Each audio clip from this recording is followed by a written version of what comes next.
ঢাকাই সিনেমার চিত্রনায়িকা মাহিয়া মাহি দ্বাদশ জাতীয় সংসদ নির্বাচনে রাজশাহী ১ আসনে ট্রাক প্রতীক নিয়ে স্বতন্ত্র প্রার্থী হিসেবে লড়াই করছেন। গেল সোমবার ফেসবুকে একটি পোস্ট করেছেন মাহিয়া মাহি। দুটি ছবি শেয়ার করে ক্যাপশনে তিনি লিখেছেন, বছরের প্রথম দিন নৌকায় করে পার হয়ে যাচ্ছে ট্রাক। বিস্তারিত ডেস্ক রিপোর্টে।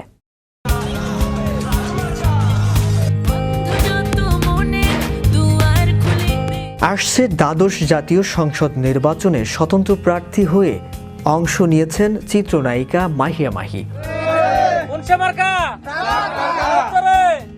তিনি এখন রাজশাহীর গোদাগাড়ী তানোর উপজেলায় প্রতিদিন ভোটারদের কাছে ট্রাক মার্কায় ভোট দেওয়ার আহ্বান জানাচ্ছেন। ছুটে বেড়াচ্ছেন সবার দ্বারে দ্বারে। ভোট চাওয়ার সময় বিভিন্ন ধরনের প্রতিশ্রুতি দিচ্ছেন ভোটারদের। এলাকার নানা রকমের উন্নয়নের কথাও বলছেন। নির্বাচনে জয়ী হলে সব সময় সাধারণ মানুষের পাশে থাকবেন এমন কথাও বলছেন মাহিয়া মাহি। তার কথা শুনে অনেকেই তাকে ভোট দেবেন বলে জানিয়েছেন। মাহি তার নির্বাচনী প্রচারণায় ভোটারদের বাড়ি গেলে তারা অনেক সানন্দে গ্রহণ করছেন। এসব ঘটনার ছবি ও ভিডিও সামাজিক যোগাযোগ মাধ্যমে ভাইরাল হচ্ছে। গেল ১ জানুয়ারি বছরের প্রথম দিনেও স্বামী রাকিব সরকারকে নিয়ে নির্বাচনী প্রচারণায় বেরিয়েছিলেন মাহি।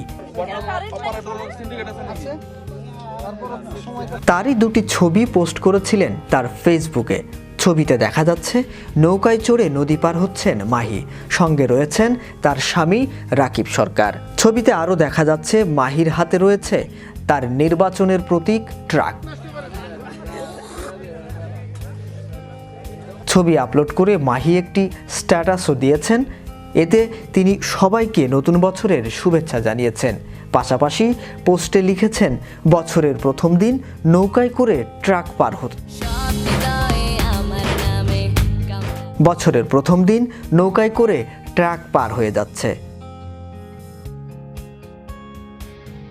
রাজশাহী ১ আসনের স্বতন্ত্র প্রার্থী হিসেবে নির্বাচনে অংশ নিচ্ছেন মাহিয়া মাহি। তিনি এর আগে দ্বাদশ জাতীয় সংসদ নির্বাচনে অংশ নিতে চাঁপাইনবাবগঞ্জ ২ আসনের জন্য আওয়ামী লীগের মনোনয়ন ফর্ম জমা দিয়েছিলেন। তবে দল মাহিকে মনোনয়ন না দিলেও স্বতন্ত্র প্রার্থী হিসেবে নির্বাচনে অংশ নেওয়ার সিদ্ধান্ত নিয়েছেন মাহিয়া মাহি। শাহরিয়ার আহমেদ, বিশ্ব বাংলা 24, বিনোদন ডেস্ক।